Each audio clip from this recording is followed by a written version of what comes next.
નમસ્કાર ધોરણ 5ના વહાલા વિદ્યાર્થી મિત્રો, આજે આપણે આ વિડિયો લેક્ચરની અંદર ગુજરાત સરકાર દ્વારા જે તમને નવી સ્વ અધ્યયન પોથી આપવામાં આવેલી છે તેમાં ભાગ નંબર 3નો પર્યાવરણ વિષયનો પાઠ નંબર 8મો છે મચ્છર રોગો અને સારવાર એમનું સંપૂર્ણ સોલ્યુશન આપણે આ વિડિયો લેક્ચરમાં જોવાના છીએ। સાથે સાથે જો તમારે આની પીડીએફ જોઈતી હોય તો એમના માટે આપણે નીચે ડિસ્ક્રિપ્શન બોક્સની અંદર આપણી એપ્લિકેશનની લિંક આપેલી છે, ત્યાંથી તમને મળી જશે। તો જોઈએ પ્રશ્ન પહેલો, વિકલ્પમાંથી યોગ્ય વિકલ્પ પસંદ કરવાનો છે, જેમાં પહેલું સચિનને ડોક્ટરે રિપોર્ટ જોઈ મલેરિયા રોગ થયો છે એવું કહ્યું તો કયો મચ્છર કરડવાથી મલેરિયા થયો હશે? તો માદા એનોફિલિસ મચ્છર। બીજું છે તમારી આસપાસ પાણીના ખાડા ભરાયેલા છે, તમે શું કરશો? તો એમાં જવાબ આવશે એ અને બી બંને। ખાડાને માટી નાખી પૂરી દઈશું અને પાણીમાં ઓઇલનો છંટકાવ કરીશું। ત્રીજું, શરીરમાં હિમોગ્લોબિનનું પ્રમાણ ઓછું હોય તો કેવો ખોરાક લેવો જોઈએ? તો એમાં આવશે આપેલ તમામ। આંબળા અને બીટ ખવાય, ગોળ ખવાય અને લીલા પાંદડાવાળા શાકભાજી ખવાય। આપેલા રિપોર્ટ કાર્ડના આધારે પ્રશ્ન 4 થી 7ના જવાબો લખવાના છે, જેમાં ચોથું રિપોર્ટ કાર્ડ 2માં મલેરિયાના જંતુની હાજરી જણાય છે તો તે રોગના ચિહ્નો કયા છે? તો એમાં ઠંડી અને ધ્રુજારી સાથે તાવ આવે। રિપોર્ટ કાર્ડ 1 અને રિપોર્ટ કાર્ડ 2 જુઓ અને તેમના આધારે યોગ્ય વિકલ્પ પસંદ કરવાનો છે।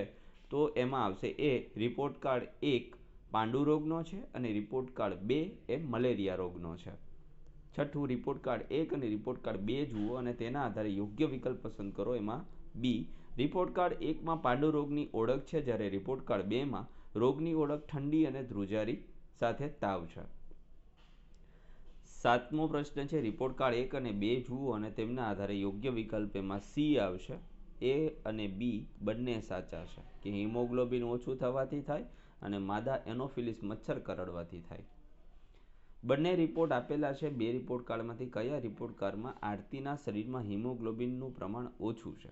તો એમની અંદર જવાબ આવશે રિપોર્ટ કાર્ડ 1માં।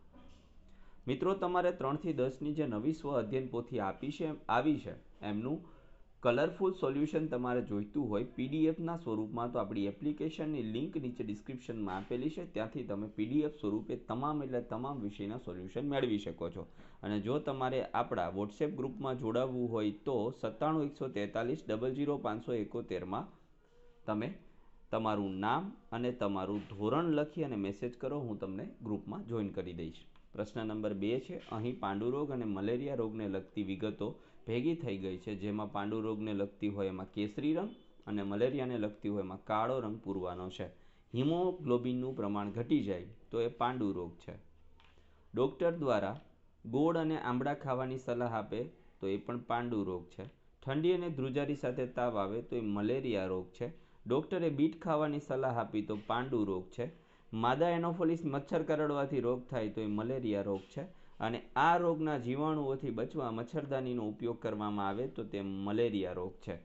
પ્રશ્ન 3, તમારી આસપાસ કોઈ પાણીની ટાંકી કે ખાડો હોય જેમાં પાણી ભરેલું રહેતું હોય તેનું અવલોકન કરો અને તેમના આધારે નીચેના પ્રશ્નોના આન્સર આપો। તેમાં તમને મચ્છરના પોરા દેખાય છે તો લખો ના। બેલોરી કાચની મદદથી જોતા તેમને તેમાં પોરા દેખાય તો હા। આ પોરા પડવા પાછળનું કારણ કયું હોઈ શકે? તો પાણીની ટાંકી ખુલ્લી હતી તેથી। આ પોરા શું છે? તો તે મચ્છરના બચ્ચા છે, પરંતુ તે મચ્છર જેવા દેખાતા નથી। આ પોરાનું આગળ જઈ શું થશે? તો તે પોરા મચ્છર બનશે। આ પોરા પાણીમાં કેવી રીતે આવ્યા હશે? તો આ પોરા મચ્છરોએ પાણીમાં મૂકેલા ઈંડામાંથી જન્મ્યા હશે। પ્રશ્ન 4, પ્રશ્નોના જવાબ, જેમાં પહેલું માખીઓ કઈ રીતે રોગનો ફેલાવો કરે છે તે જણાવો। તો માખીઓ ગંદી જગ્યાએ ગંદી અને સડેલી વસ્તુ પર બેસીને પછી આપણા ખુલ્લા ખોરાક પર બેસે છે, જેથી તેના બેક્ટેરિયા ખોરાક પર આવે છે અને બીમારી ફેલાય છે। બીજું, તમે ક્યારે બિલોરી કાચનો ઉપયોગ કર્યો છે? તેનાથી તમે શું જોયું હશે? તો હા ભાઈ, મેં બિલોરી કાચનો ઉપયોગ કર્યો છે। અમારા ઘરની પાછળ જૂનો ઘડો પડ્યો હતો, તે થોડા દિવસ પાણીનો ભરેલો રહ્યો તો તેમાં ભૂખરા રંગના નાના દોરા જેવી વસ્તુ તરતી દેખાઈ, જે પોરા હતા। તેને જોવા માટે મેં બિલોરી કાચનો ઉપયોગ કર્યો હતો।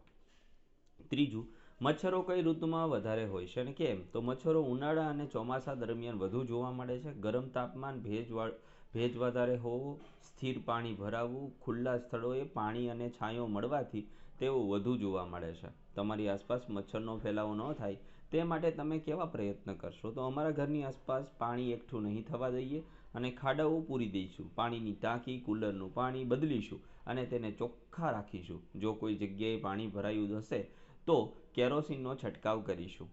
પાંચમું, તમે જ્યાં લીલ જોઈ હોય તે સ્થાનનું નામ લખો. તો આ લીલ ત્યાં કેમ થઈ હશે? તો અમે અમારા ખેતરે વાડીની કુંડીમાં લીલ જોઈ. આ લીલ કુંડી સતત પાણીથી ભરેલી રહેતી હોવાથી ત્યાં તથા ખુલ્લી જગ્યા હોવાથી તે થઈ હશે.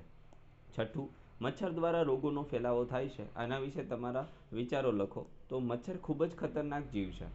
તે માણસનું લોહી ચૂસે છે અને સાથે સાથે રોગનો ફેલાવો પણ કરે છે. અને રોગનો ફેલાવો કરતા જે જીવાણુઓ છે એ પણ આપણા શરીરમાં પહોંચાડે છે. ઘરની આસપાસ ગંદકી, ખુલ્લું પાણી, કચરાના કારણે મચ્છરો ખૂબ જ ઝડપથી વધે છે. મચ્છરોથી મુખ્યત્વે મલેરિયા, ડેન્ગ્યુ, ચિકનગુનિયા જેવા રોગો ફેલાય છે. પ્રશ્ન 5મો છે મિત્રો, નીચેની પરિસ્થિતિમાં તમે શું કરો? જેમાં પહેલું, તમારી આસપાસ પાણીથી ભરેલો એક ખાડો છે અને તેમાં પોરા પડેલા છે. તો જો અમારી આસપાસ પાણીથી ભરેલો ખાડો હોય અને તેમાં પોરા પડ્યા હોય તો અમે તેમાં માટી નાખીને તાત્કાલિક પૂરી દઈશું અથવા તેમાં કેરોસીનનો છંટકાવ કરીશું. બીજું, તમારા શરીરમાં હિમોગ્લોબિનનું પ્રમાણ ઓછું હોય તો મારા શરીરમાં જો હિમોગ્લોબિનનું પ્રમાણ ઓછું હશે તો હું લોહ તત્વની ગોળી લઈશ અને ગોળ, આંબળા, બીટ અને લીલા પાંદડાવાળા શાકભાજી ખાવાનું શરૂ કરી દઈશ. ત્રીજું, કુલરનું પાણી 1 વર્ષથી બદલ્યું નથી. જો કુલરનું પાણી 1 વર્ષથી બદલ્યું નથી હોય તો હું તેને તાત્કાલિક બદલી અને બીજું નવું પાણી ભરી દઈશ, કારણ કે એ રોગનું મુખ્ય કારણ હશે. છઠ્ઠું, નીચેના રિપોર્ટનું અવલોકન કરો અને તેમના આધારે નીચેની વિગતો તમારે ભરવાની છે. હિમોગ્લોબિનનું પ્રમાણ કેટલું છે? 9 ગ્રામ. હિમોગ્લોબિનનું પ્રમાણ યોગ્ય છે તો નથી ભાઈ. ટોટલ આરબીસી એટલે કે રેડ બ્લડ સેલ 3.96. WBC એટલે વ્હાઇટ બ્લડ સેલ એ કેટલા છે તો ભાઈ 11,100.